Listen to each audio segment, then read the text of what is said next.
สวัสดีเนาะเพื่อนๆชาวสวนชาวไร่ทุกท่านทุกคนท่ามื้อนี้สิมารีวิวต้นกาแฟต้นนี้ให้เบิ่งพี่น้องเนาะที่ว่าข้อยปลูกไปไร่ปีหนึ่งพี่น้องเนาะอ่าอันนี้เฮาปลูกพร้อมกันเด้อพี่น้องเด้อต้นเขาจะงามเดี๋ยวสิไปเบิ่งต้นหนึ่งที่มันมีรากแบบแปลกๆออกมาพี่น้องแล้วมันก็บ่งามคือหมู่เนาะอันนี้นี่เนาะเบิ่งเด้อต้นนี้งามนี่พี่น้องแล้วก็ต้นนี้ก็งามนี่พี่น้องนี่ปลูกพร้อมกันพี่น้องนี่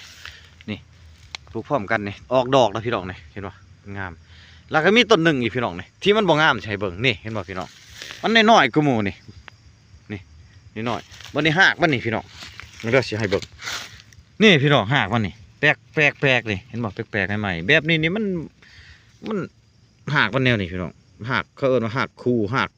เป็นอันนี้บ่งามเด้อพี่น้องเด้ออันนี้เด้อเอามาฝากมาตอนให้เบิ่งตัวจริงพี่น้องนี่มันบ่งามนี่เห็นบ่ต้นน้อยๆนี่ตัวนี้มันต้นใหญ่นี่